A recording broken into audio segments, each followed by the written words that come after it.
Ladies and gentlemen, this is Real Honesty without Jonn Ritland. I am not Jonn Ritland. I am the Derbinator. Hello. And we had an okay episode of NXT tonight. The main event was definitely something to watch. But we did start off with a promo from Tommaso Ciampa coming out to Johnny Gargano's music, which was a nice touch. He starts to talk, and then Candice LeRae comes out to address him directly. She walks into the ring, rips the microphone out of his hand, and starts to talk about how I don't even recognize you anymore. It's not it's not Johnny that's broken. It's you. And my first thought was, Matt Hardy, but I did not delete him. But what a delightful idea. But alas.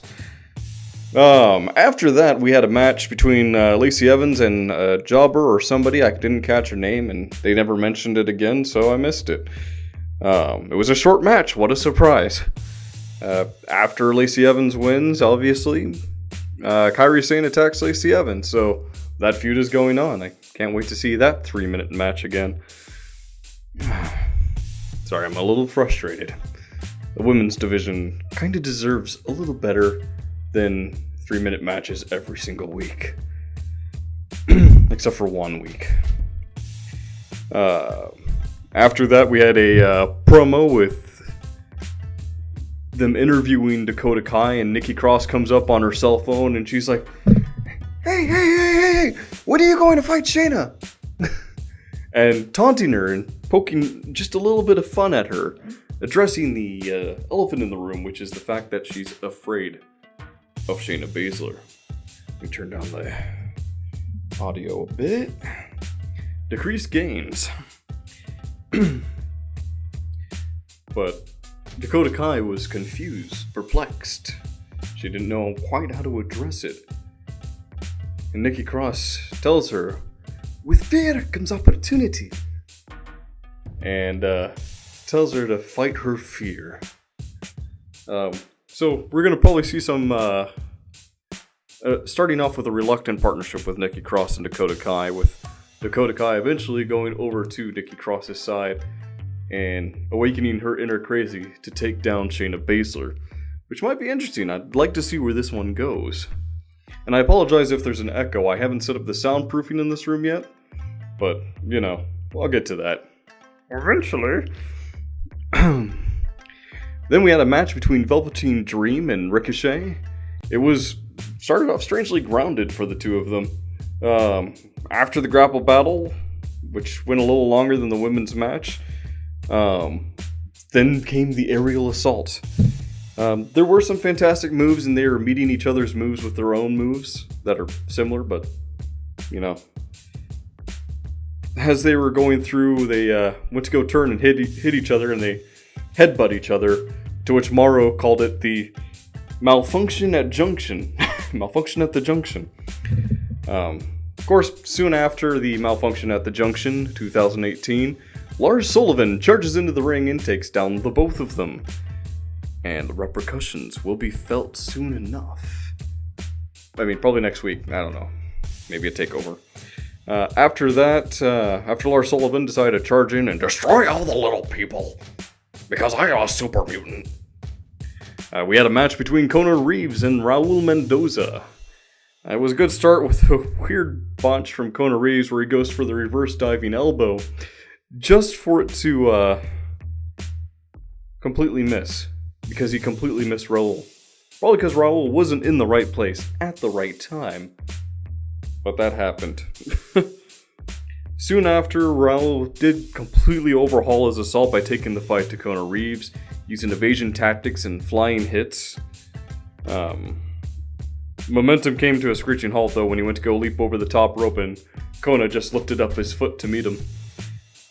How do you like my face to your foot style?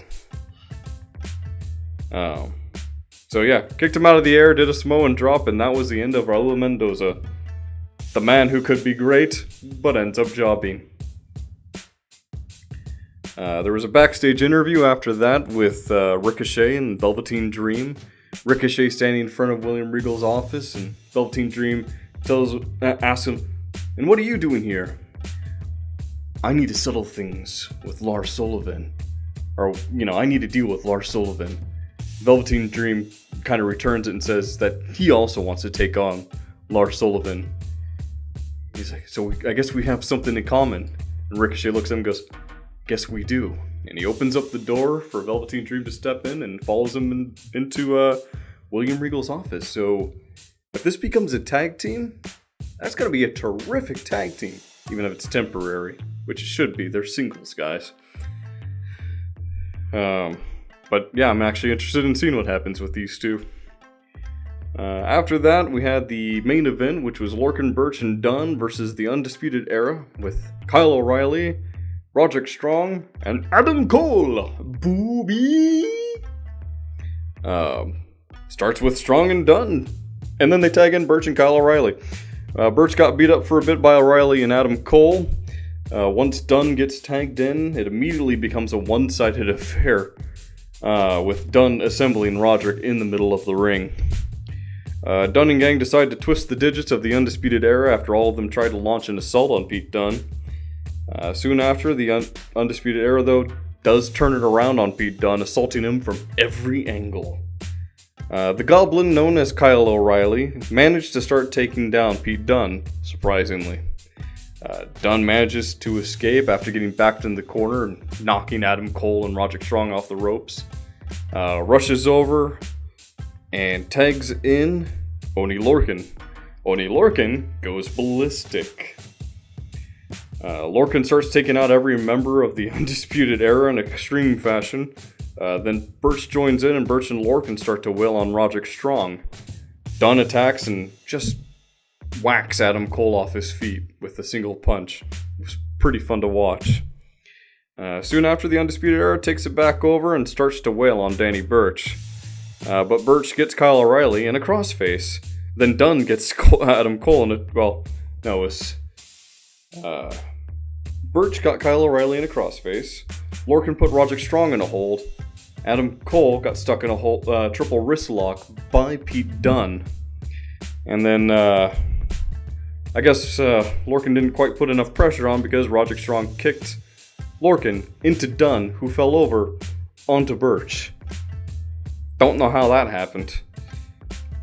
Burch and Lorcan, after the breakup there, Burch and Lorcan have a fistfight with O'Reilly and Strong, but are quickly overwhelmed.